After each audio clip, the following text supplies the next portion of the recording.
Rose d'Avel? Il y a des grandes chances qu'il s'agisse de son dernier film. D'après ses journaux intimes, elle aurait séjourné à Belgrade au printemps 43 pour un tournage.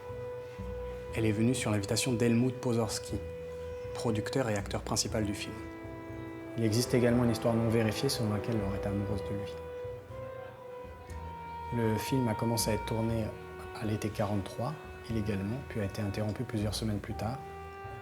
Le tournage s'est poursuivi au printemps 44, date à laquelle il a de nouveau été interrompu, en raison du bombardement de Belgrade par les Alliés.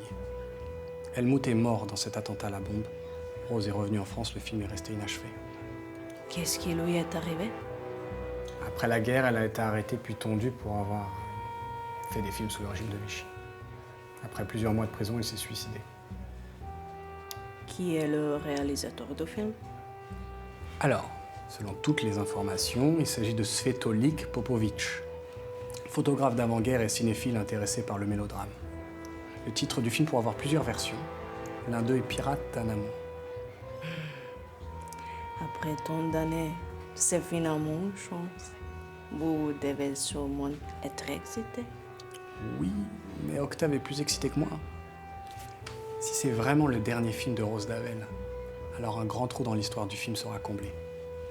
Et demain, j'aurai l'occasion de m'en assurer. Lorsque le film a été découvert, personne au Serbie n'était intéressé. Je préfère ne pas faire de commentaires.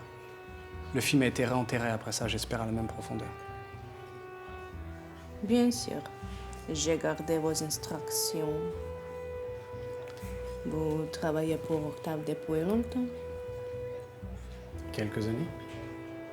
Suffisamment pour avoir visité 20 pays à la recherche de films.